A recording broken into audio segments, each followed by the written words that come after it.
From downtown, and he ties the game with 13 seconds remaining. Come on now, you got plenty of time here. Whether you isolate or what, but make sure you have spacing. There it is right there. Marcus Smart on the drive. Tries to draw contact on the follow. It's good. Pritchard banks it home with 0.2 of a second remaining.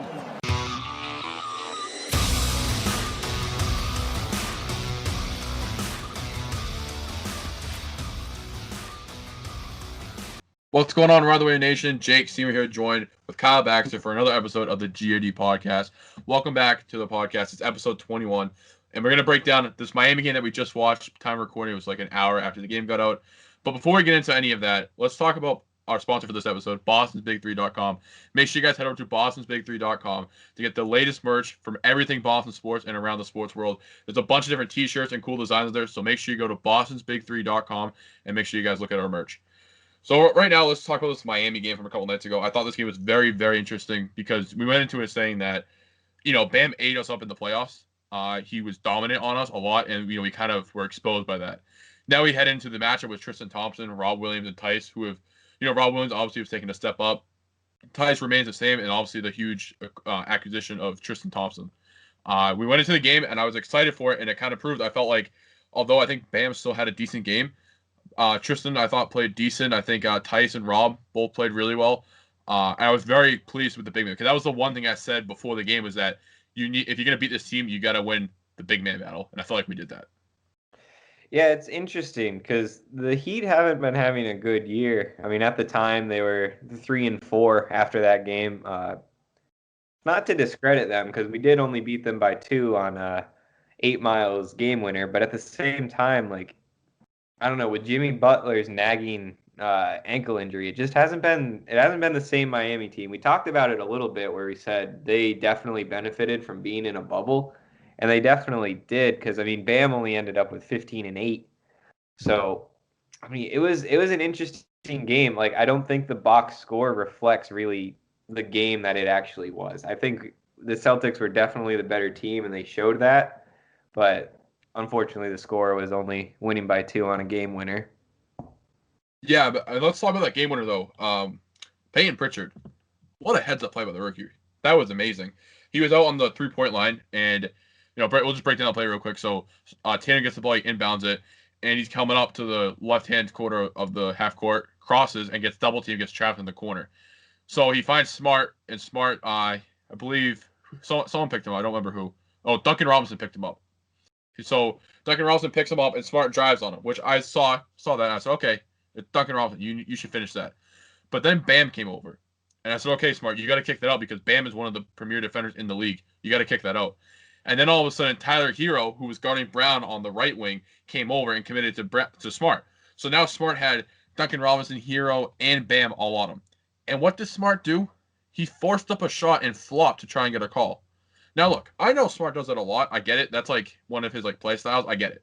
But when you have Jaylen Brown, who had the hot hand that night, who has been hot all season so far, when you have him open like that, can you give him the ball? Because, at that point, there was 4 seconds on the clock. That would have been plenty of time to get the ball to Brown, get a shot up, and, maybe he hits it. Maybe he doesn't. And we're sitting here saying that we dropped one to Miami. But I would have felt more comfortable with Brown taking that shot than Smart driving a layup like that. Luckily, Pritchard was there to get it. Because then what happened was Smart flops, misses the basket, and Pritchard comes literally out of nowhere on the other wing, that the opposite wing Brown was on, comes out of nowhere, grabs the ball, throws it up, and gets the game-winning shot with 0.2 of a second left. That was such an amazing heads-up play by the rookie. I just pulled it up. Yeah. It's crazy to me that Marcus Smart took that shot. What I was just checking is he actually airballed that, which is I love Smart for his grit and he's not afraid to take any shot, and I respect that about him, but it's also a flaw of his where it's honestly, in the closing seconds of the game, you got to go to one of the Jays. They've both shown they have that clutch badge, but I don't know why Smart is always in these situations where he's taking the shots because he did heat up one game in the bubble and he hit, those 5 threes in a row and he clutched up then, but other than that, he's never been a really clutch player, so I don't understand why, our top 2 players aren't taking those shots because, honestly, Smart isn't even the third option, and I wouldn't even really consider him a fourth option on this team. So I don't understand why he's always in these positions taking these shots. Yeah, I mean, we said it before that Reid is, a big advocate on that. You're going to win games by Smart. Smart makes winning plays, which is true. He'll down the balls. He'll take the charges. He does a lot of that stuff, but it's infuriating sometimes to see him do the stuff that he did. I mean, that was an awful, awful play. And I get it. They tried to get the ball at Tatum. He got doubled. That's going to happen. Tatum is becoming a superstar in this league before our eyes, and so is Jaylen Brown. Both of them, right? So that double team is going to happen. That's expected to happen. So because of that, you need to break that double team. And the fact that Smart gets the ball, and I don't know, I don't want to blame this on Brad. Kyle, I know you probably will somehow, but I don't want to blame this on Brad because, Smart drove to the basket, but that might not have been the play. The play might have been to have Tatum do something and then get someone else open or something. I don't know what the play was. Or, they probably had a fallback option where they break the double team or whatever it was. But Marcus Smart, man, I don't understand the drive, especially, let alone do you drive like that. But you drive on Bam Adebayo, one of the best defenders in the league. You get triple teamed. And on top of that, do we remember Bam's block on Tatum's dunk? That was an insane block by Bam. And for Marcus to go up so soft like that, if you're going to do it, can you go up strong at least? Well, it's funny you say that because I'm pretty sure, I think we even talked about it, but that block is actually hanging up in the Miami locker room right now. So yeah, so it's unbelievable. It was an amazing block. Don't get me wrong. That block was amazing. That was the best block I think I've seen in a while. Yeah, honestly, because, he almost broke his wrist on that block. And it saved them a game. I honestly believe if Tatum gets that dunk, the Celtics won that series. That's how close of a pivotal moment that game was. It definitely was a momentum shifter for Miami. That's 100% for sure. I did like what I see from the Time Lord though in that game. It's like he played very well. And we'll talk about the Time Lord right now. So for those of you that don't know, the Time Lord tested positive for COVID, and he's been placed on the COVID-19 list in the NBA. I think he'll be out for 14 days. And then on top of that, he was on the bench with Tristan Thompson and Grant Williams. And because they're on the bench for more than 15 minutes, although all three were wearing masks, I believe, both Tristan Thompson and Grant Williams needed, I think, quarantine for 7 days, and then they can come back after 7 days if they all test negative. So that's very, very impactful because obviously tonight, the Washington game, it didn't really show up too much. Would it help? Yeah, of course it would. If you miss 3 guys, key 3 guys, right? But we're playing Miami again Sunday night, and that's going to be a problem for this team.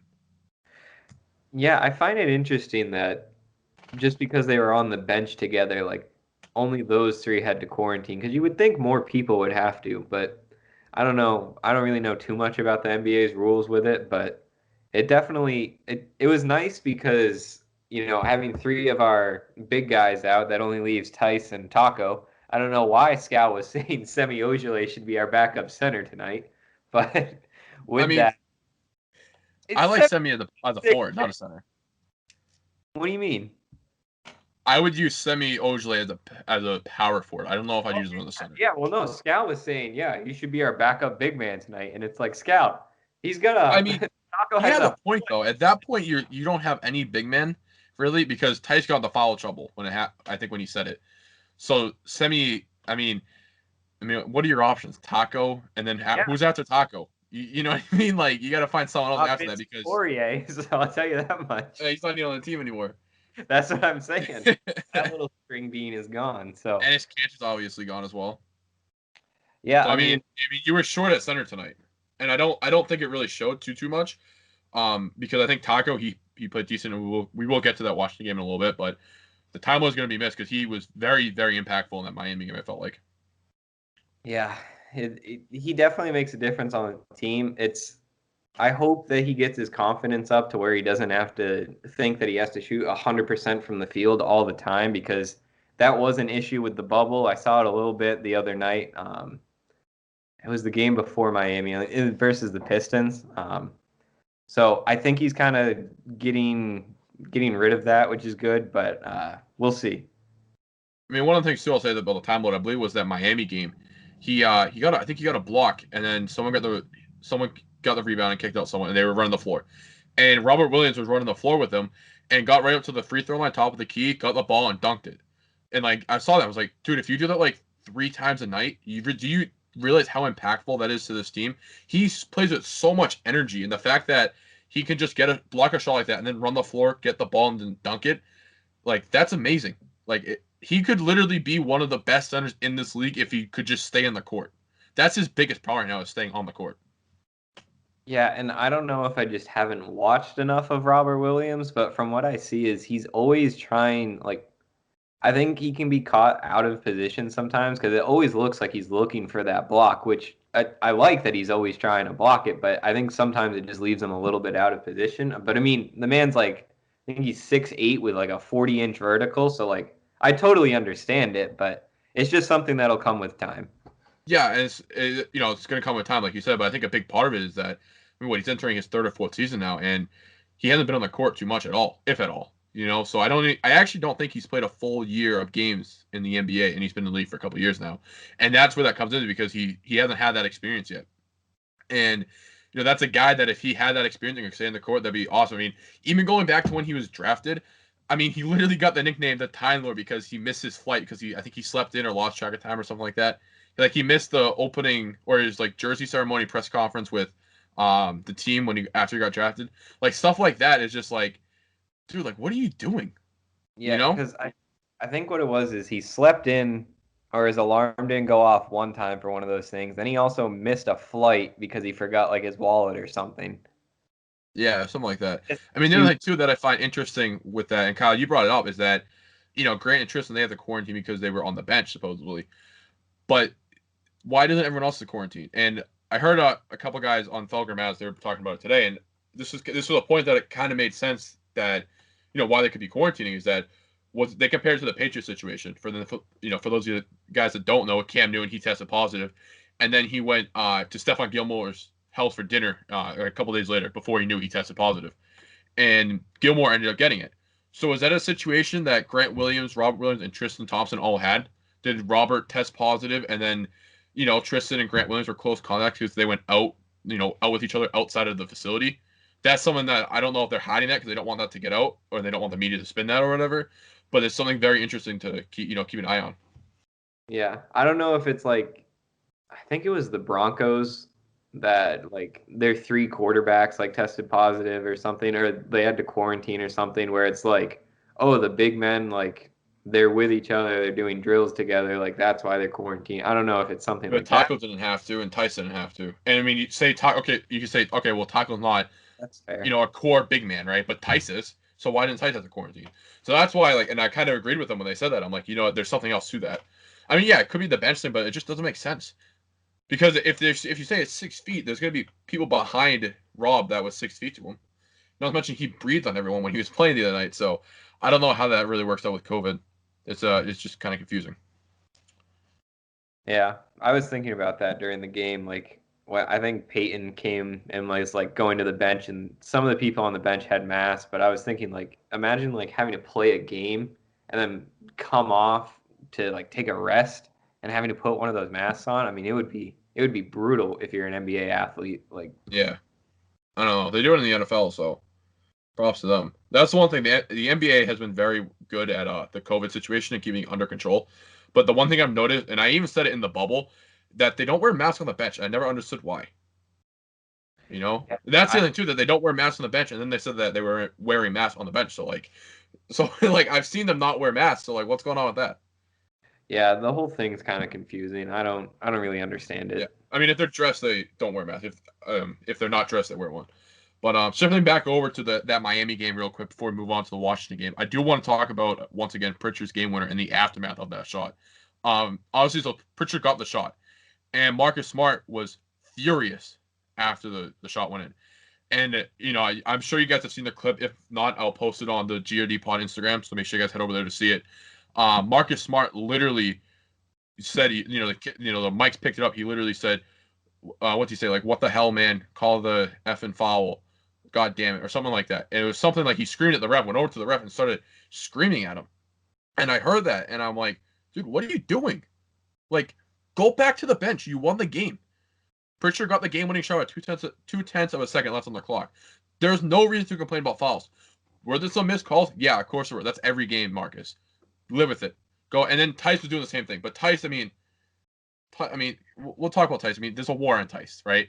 And that's kind of like the big joke with it. But Tice wasn't screaming at the referee and dropping an F-bomb. Like, Marcus, forget about it. You didn't get the call. Relax. Go back to the bench and celebrate. Like, the game's over at that point. There's nothing you can do. You won the game. Be happy and move on. And that's just something I saw. I'm like, we talked about it. I've been talking about this since before the bubble, and I feel like a lot of people are starting to warm up to it now, is that Marcus Smart is a tradable asset. And if he keeps doing stuff like this, I mean, I don't see why you wouldn't trade him.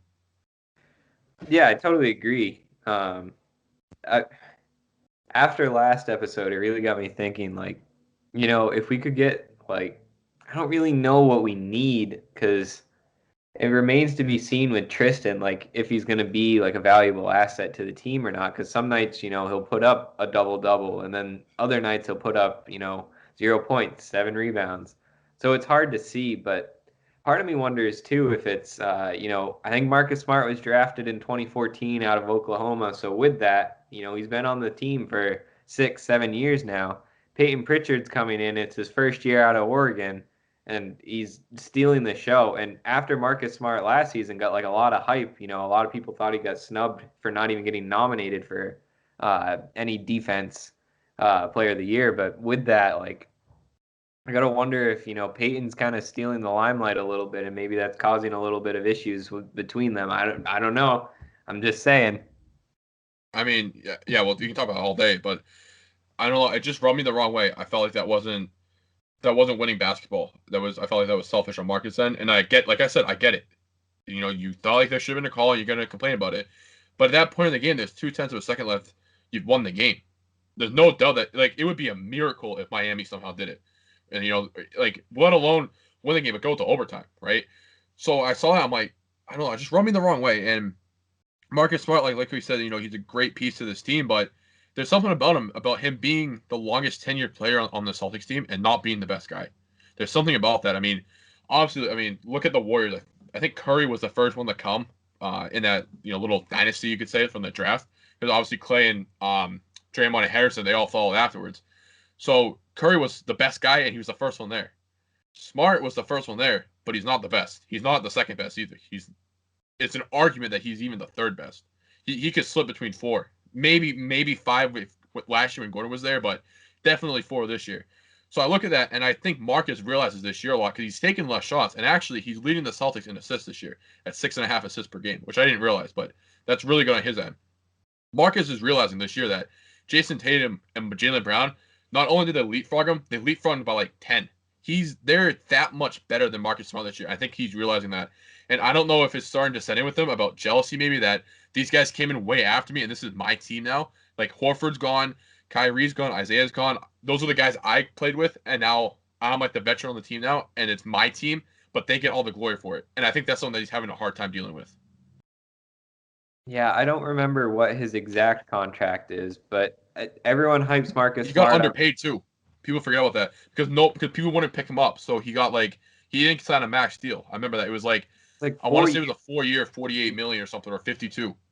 Yeah, so with that, like, that's where I think people might need to pump the brakes a little bit, where it's like, yes, like, I understand Marcus Smart's importance, but at the same time, like, he is like a 13, 14, $15 million a year player. Like, he's not Marcus Smart defensively, like, he's one of the few guys in the NBA that has, like, that defensive clutch badge. Like, he definitely is defensively clutch, but on the offensive side, like, he's still a really streaky 3-point shooter. He wasn't good when he came into the league. He's at least, like, I would say a decent 3-point shooter, probably like a 35, 36% shooter now. But at the same time, he's just offensively, he just doesn't make the right decisions, sometimes just takes dumb shots and tries to play hero ball. And it's like, no, like I said, give it to the Jays, like, give it to Tristan down below or Tice or something. Like, I think he forces too much offensively. Right, and Smart, just looked at that contract. In 2018, he signed a 4-year, $52 million contract with the Celtics. So he's basically halfway through that now, and he's almost at the end of that. And that's a very, very tradable contract for what Marcus Smart does. We said it before, and I'm sure you guys know from watching the games. He's not a guy that's going to blow you away in the box score. He's not going to put up these crazy triple-double numbers or anything, but he'll do the little things to help you win games. And that's something that if they trade him, they got to make sure they get that back. That's going to be missed. But at the same time as well, I mean, if this chemistry issue is really a thing and becomes a thing, like you have to move him. No doubt in my mind, you have to do it. I mean, I said it before, and a lot of people disagree with me and say, well, yeah, he threw the chair at the bubble, but what happened with that? Well, I said, yeah, but he threw the chair, and that I don't know if that rubbed the guys the wrong way. And now he's doing this stuff with, yelling after the call and stuff. And maybe that's just Marcus being Marcus too, because he's just an uptight kind of tough guy like that. But I don't know, just something about him screaming like that after Pritchard got the game-winning shot and he missed it. Just like it wasn't a good look for him, in my opinion. And I'm not trying to say anything's going on, so hopefully people don't take this the wrong way. But yeah, we don't know anything seriously about the locker room. We're not that connected. But Marcus Smart was a part of those, when the Celtics were screaming at each other after that Miami game, when he threw that chair. Marcus Smart was a key part in that locker room scenario. And I think it was just frustration because we were a much better team than that Miami team, and we should have won, and we didn't. And I think that's all that was. But you got to wonder if, with what you're saying, with him being annoyed with the refs on when he won the game, I mean, he airballed and got lucky that the rookie bailed him out. And I would be thankful. Oh God, I just airballed a game winner and I'm getting bailed out. I wouldn't be pissed at that. Maybe it's just Marcus being Marcus, like you said, but I don't know. Maybe there is something. It's something to at least watch out for. Yeah, I mean, you guys know I've been preaching. No, I don't want to say preaching to trade because that makes it sound like I want him gone. But I've been saying for a long time now that if you need to trade Marcus Smart, you can do it and it's not a big deal. If Tatum, let's say Tatum wanted out and you need to trade him, that's a huge deal. That's a massive loss. Even Jaylen Brown, that's a massive loss. But Marcus Smart, if he wants out, okay, leave. There's the door. Don't let it hit you on the way out. He's just a guy that you don't need. And real quick, I'm gonna throw these out there, and we're not gonna get into depth about it because I don't want to spend time talking about this hypothetical thing. But I mean, two guys I could see picking up. I've seen on Celtics blog they were talking about Harrison Barnes, power forward, pick him up because he's a guy that could start and play on the bench. I wouldn't be opposed to that. And Kyle, obviously, your guys, Bertrand, you love him. I mean, you talked about it, I think a couple episodes back that, you love to see him in green. So those are two guys that you could move for Smart. I'm not saying do it. I'm just saying hypothetically, that's an option if you wanted to do it.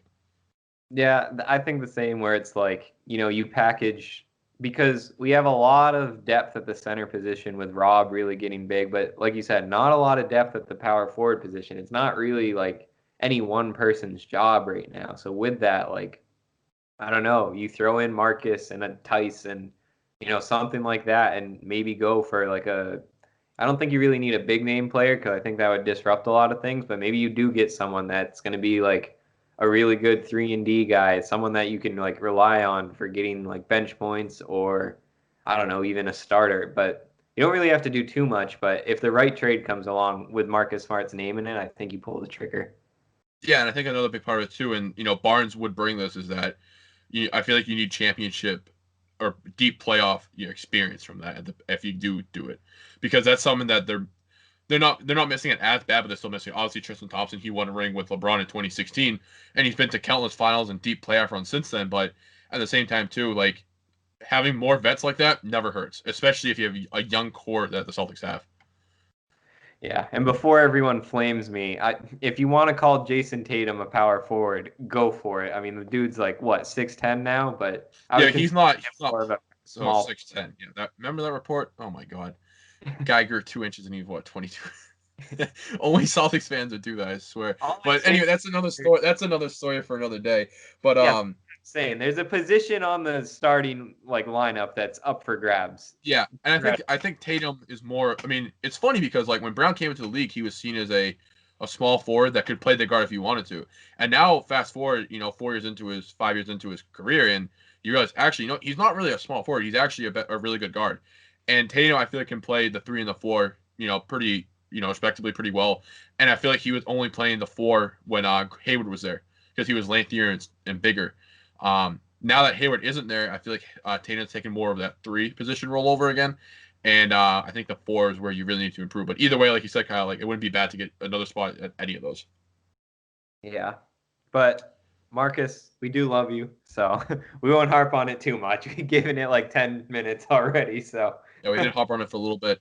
I mean, like I said, you guys know my opinion on Marcus. Moving on though, we get the Washington recap. Just watched the game about an hour and a half ago now. Let's just talk about it real quick. So first half was pretty well. I think we entered the half with a 19-point lead. And let's touch on the Wizards too a little bit, Kyle, before we get into the game itself and talk about their season, because we all thought when we did that playoff prediction that Washington was going to be good, at least an 8th seed good, good. I think if you go back on it, let me pull it up. But I think if you go back, I didn't even have him at the 10 seed. Kyle was ahead of it. What you have him at 9? Yeah. And okay, I get shit from that because everyone told me they were like, "Oh no, the Wizards are going to be good." No, my world with Raptors. Not good. No, I mean, it's definitely something that was kind of a surprise because I thought that trading for Westbrook and getting rid of Wall would be such an improvement because I felt like Beal played so well with that ball dominant point guard and John Wall that getting a better one would just only improve that. But it's looks like it's on the opposite. But also you got to think too, like those teams 5 years ago, 4 years ago, 3 years ago, like those Washington teams are vastly different than what they are today. I feel like Beal is the only consistent guy on that team now. Obviously, John Wall was battling injuries, wasn't really on the team that much. I think everyone else kind of just left. Obviously, Kelly Oubre and Otto Porter, those 2 big guys that were on that team left. Gortat left. I think he's out of the league now. So, I mean, it's not the same team as it was 3 or 4 years ago now. Which it's really weird to me because you look at the Wizards roster and like I can name 5 guys that it's like those are actually like decent players. I mean, you got Beal, you got Westbrook, you got Hachimura, Thomas Bryant, Bertans. I mean, even Thomas Bryant, who I think is like one of the not as good players of that bunch, I think he's still averaging like 17 and 6 this year. I mean, it's a team that for some reason just can't pull it together. I don't know why. I think they're 2-7 after this game. So it puts them at like a 200 winning percentage. I'm going to give credit to this because I just found the post. Reid did not have the Wizards at all on the bracket. So Reid, I know you're not here tonight, couldn't make the podcast, but shout out to you, Reid. You did call it. Me and Kyle were wrong on that. I had him. I don't know what I was thinking. I had him as the 8th seed. Kyle had him as the 9th. So I mean, definitely not meeting season expectations, but the season is still young. Hopefully, it's not too late. They only have 1 win, I believe, right? They're 2-7, 14th in the East. So I mean, they got a hike if they want to get back into it. But speaking of that game, so Celtics entered the second half in the 19-point lead, absolutely dominated them. Talk about Taco for a second. What a great first half he had. I know Kyle is on cloud 9. You can see the grin if you're watching on YouTube. Kid is literally smiling right through the camera right now. Taco Fall played a great first half, and then I didn't see him too much after that. Yeah, I think he got 10 minutes in the first half. Got like 2 points, 3 rebounds, 3 blocks. I mean, he had a decent first half.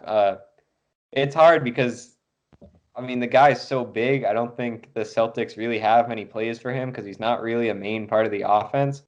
But, I mean, I was screaming at my TV that whole first half, give him the ball, give him the ball. Like, I mean, he's got at least, 6, 7, 8, 9 inches on the next guys that are guarding him.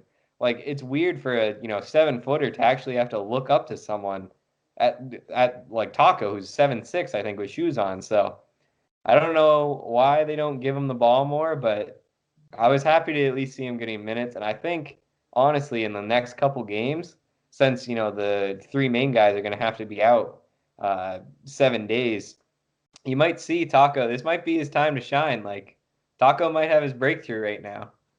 Because it's weird, because there's definitely things that he needs to work on, and you could see that tonight. He needs to work on his positioning. He needs to get his lower body right. I mean, Robin Lopez is boxing this man's out. Like, he definitely has things to work on, but I don't think he's as raw as people think he is. Yeah, I think it was a little eye-opening because we all really thought he was raw, and, not really too developed, and kind of just didn't really have the fundamentals. But I think tonight was really the first time we saw him. Yes, we saw him a couple times in the bubble, but tonight was one of the first times that he played 19 minutes. This was like the first time we saw him after he was in the G League for a little bit, and I felt like the G League really helped develop him. That's pretty big for Taco because, these stats don't scream out anything. 4 points, 8 rebounds, and 3 blocks. Nothing special, and the 3 blocks is cool, but that doesn't scream out I'm the next superstar center. Like it was just decent stats. But it seemed like he was getting a lot of blocks tonight. And he had a couple decent plays as well. There was one play, they shot the ball, he got a rebound, and he, instead of bringing it down like he usually would, he kept it up. And he was tipping it up, and he kept going up and up with it. And eventually he got it so high that no one else could reach it except for him. And got the rebound. I think he found Pritchard, and Pritchard missed it, and he got the rebound again and then just dunked it or something like that. That was an awesome play on his end. I mean, because that was one thing I've always said about Taco, is that sometimes he brings the ball down. It's like, dude, you're 7'7", and your arms probably put you almost at 8 feet, if not past it, well past it. So just like keep the ball up in the air and just don't bring it down and just dunk it. Because at that point, you're only like a foot and a half away, 2 feet from the basket. Just put it up and dunk it at that point. Taco Fall can dunk, I think, flat-footed. So he's definitely more than 8 feet.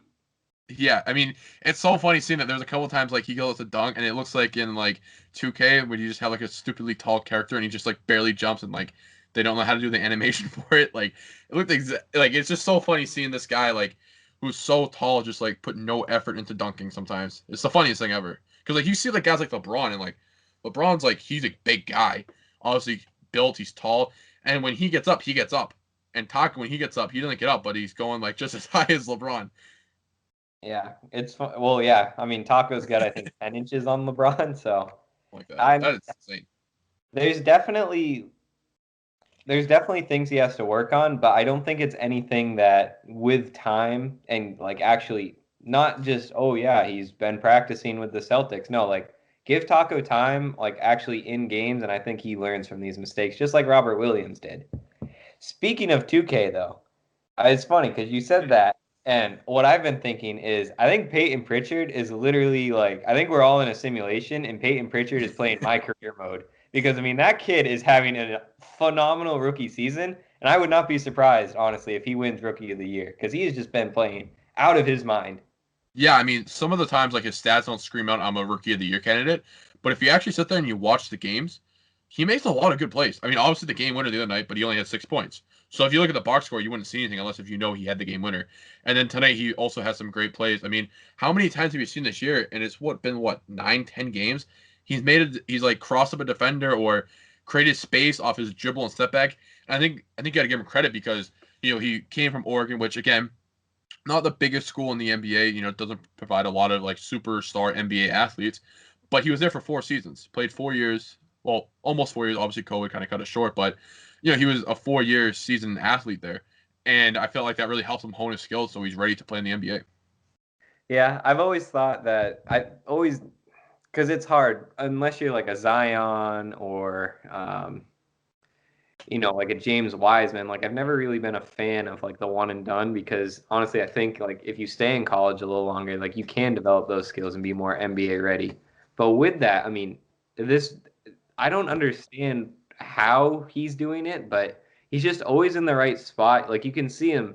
Like there was one play where he was right against the sideline, and you could see him. The ball tried to get like past, I think, to his man, and he blocked it and knocked it out of bounds. And it's just little plays like that where he's just always in the right position. Where it's like, you're a rookie. Like how are you knowing like where to go and where to be at all times? It's crazy that he's, I think, in a couple of years going to be part of a big three with the Jays. That's bull. I don't know if I'd be ready to tell him he's a big three in 3 years. And my thought is that obviously you have the Jays, and those are going to be like the two 1A, 1B guys, right? And I feel like you'll get a third guy, probably not Pritchard, unless if he takes like another massive step, which he already is good, but I don't think he's a third. I don't think you can win a championship in 3 years with him as your third best player. Give him some time. I'll give him time, but oh man, I don't know. And I'm only saying that not because I don't think he could put up numbers, but because he's so small. You know what I mean? Like it's hard to win like that. I think he'll be like an Isaiah Thomas, a very, very good player, but you're not going to win as a third. He's not going to be a third option on a championship caliber team. So that's where I'm going to be at with him. But with that all being said, the kid is a smart guy. I feel like. I mean, and it comes to a point where you're in like the right spot so many times that it's not just skill, or it's not just luck anymore. It's skill, because you're realizing what's going on and you're recognizing what's happening with it.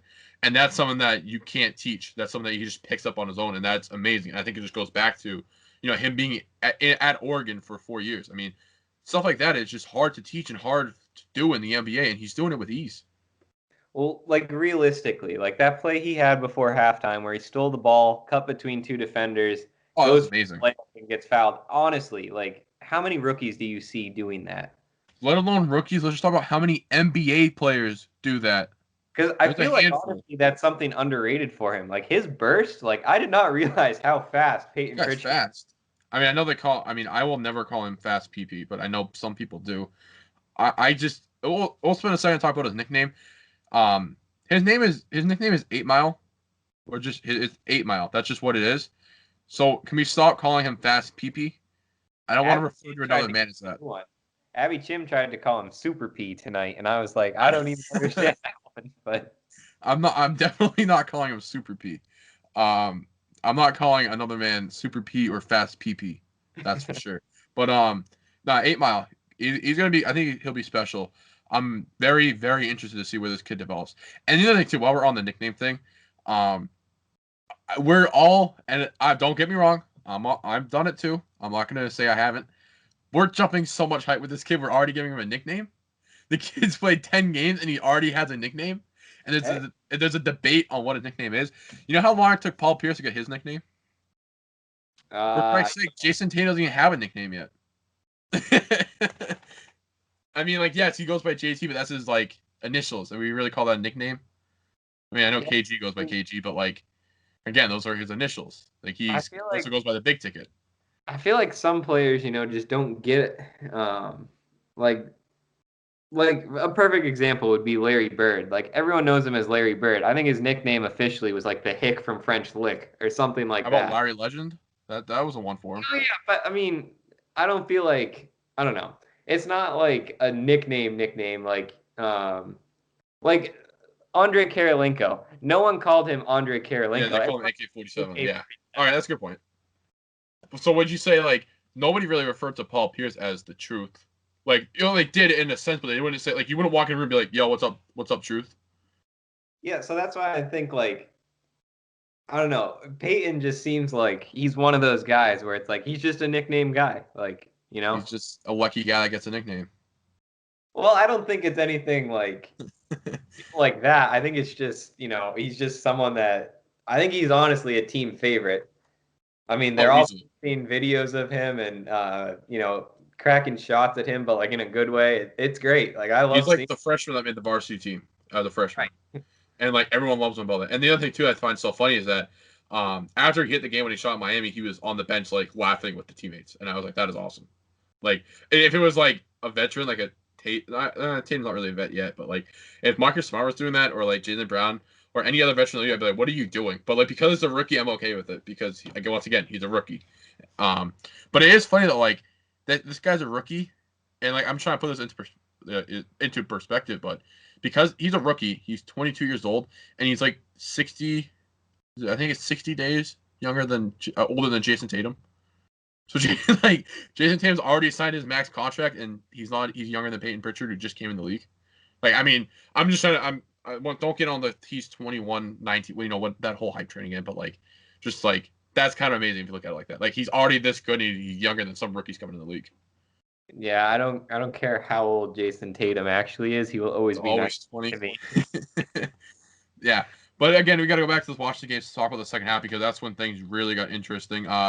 They started to light up all of a sudden. I believe at one point there was a 48-18 run for Washington, and they took that 28-point lead and got it all the way down to its. I don't know the exact number, but it got I think within a 4-point game. I believe, Kyle, right? Yeah, it was I think 95-99 in the fourth quarter. Yeah, unbelievable. So they almost blew that lead. Well, let's be honest, they almost did it, but they almost blew the lead. You see that they almost did it. I mean, I put it in my post-game post that, yes, did they almost blow the lead? Yes, of course they did. They did. But they didn't. I feel like in previous seasons, we would have seen that lead blown. We probably would be sitting here saying, like, the Celtics just lost the game they shouldn't have lost. And they didn't. They won it. So, and especially in those last 2 minutes, I just felt like they just lit it up all of a sudden. Like, they just started getting basket after basket after basket, playing solid defense. And then all of a sudden you looked, it was like 45 seconds left, and they were up by like 9. And you're like, okay, we're all set now. Right, that's something I felt like you wouldn't have seen in previous seasons. Yeah, and I don't remember what team it was specifically, but didn't we lose? I want to say it was the Clippers, but I don't think it was. But didn't we have a 28-point lead and blow it? I thought we did that last year. Big hit game. We've done it at least a dozen times in the span of after Isaiah Thomas left. Easily. Yeah, it's always hard because you want to hold on to the lead because as soon as I don't care if you end up like going up 5 like after you've blown the lead. Like once you've blown the lead, like it is very likely you're going to lose that game because you've lost all momentum. So that's why holding on to the lead was important.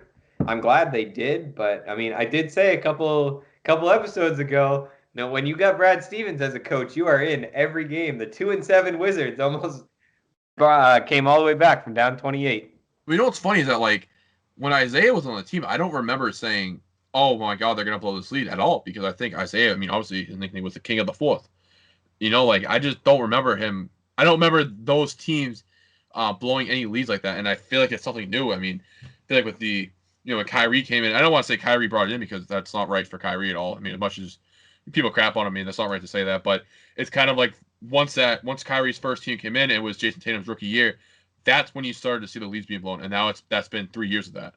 So, and like I'm gonna just bring this quote up again because I mean Brad Stevens, I guess, said to the media, I saw it in one of his press game conferences, that they don't blow leads in the third quarter. Like that is fictional, because you guys always blow leads in the third quarter. He cited the fourth quarter gives them trouble, which it also gives them trouble. The second half in general gives them a lot of trouble. And it reminds me of, I don't know if you guys remember this, but how many times did those Celtics teams with KG and Paul and Ray, they started to get older, like a lot older, and they had to go up against those Miami Heat-led LeBron, Wade, and Chris Bosh teams, and you just saw them I don't want to say give up, but like just lose it entirely in the fourth quarter. They would have a decent lead in that third quarter, and they just completely lose it, like lose control of everything. Yeah, I mean, it's kind of, for any people who also are Bruins lovers, it's kind of like when I was first watching hockey, like, 5, 6, 7, well, it's been like 10 years now, but when I was first watching the Bruins, when they were dominant in like, 2011, 2013, they kind of had the same problem where they would have a, rough second period, and that would be like a big problem for them. And for some reason, I don't know why, but the last couple of years, Brad Stevens has had that problem. The third quarter is like Brad Stevens' Achilles heel. I don't know why, but it's just unbelievable that I feel, especially when we were up 28, to have it even come down to 4. Like, if you're in the 80s, like up 28, like we're going home, like we're trading baskets the rest of the night. Like, we're not going to even come close. Like, the game's over. But in today's NBA, like, you can still come back. I mean, I think Bradley Beal ended up with over 40 tonight, so give him credit for that. But I mean, there was always speaking of today's game, this was kind of like a little meme joke thing, but I mean, there was a little picture of like Steph Curry hitting a 3, and it's like, oh, down 27. Oh, that's only 9 possessions. And it was like, because like he's that good of a shooter. But I mean, I don't know if that's even to like today's style of NBA, of basketball, I guess, or if it's more so to the fact that the Celtics just blow leads because they didn't do it with that Isaiah-led teams. They were known for coming back. They were the opposite. They were the team coming back. They weren't blowing it. How many times with those Isaiah teams you saw going into the fourth quarter, oh my God, we're down by 20. Oh my God, we're down by 15. And then all of a sudden, oh my God, we won by 5 points or whatever it was. Because Isaiah just would pop off in the fourth quarter.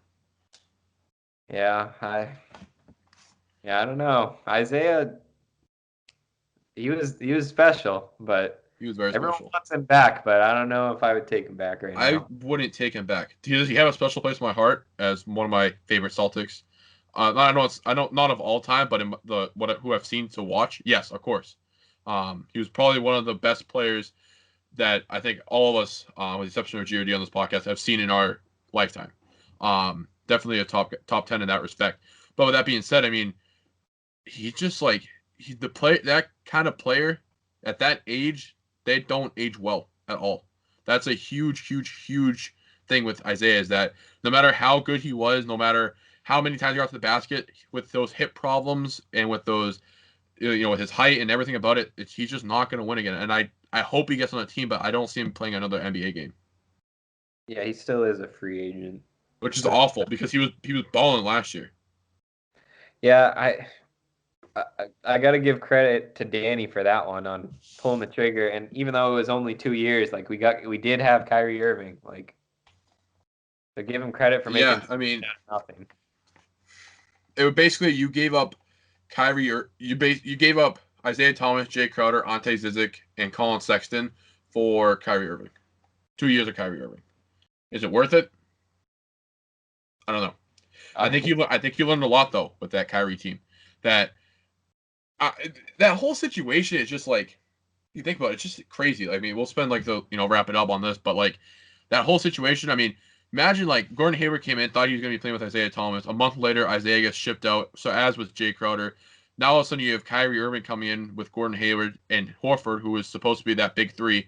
5 minutes or 6 minutes into that first game, Gordon Hayward suffers that gruesome ankle injury and is out for the rest of the season. Kyrie, they go on that crazy 19-game winning streak. Remember that? And then Kyrie goes down in March, had that knee problem, and then Jason Tatum literally took over. Yeah, that was an insane season for the Celtics. And we all thought it was going to be like our Cloud 9 after that, and it was the complete opposite. I don't know. Those were some weird seasons. That was a weird 2-year period. Yeah, I think it started when Kyrie told that fan to suck his dick. So yeah, I think yeah. But with that, I don't know.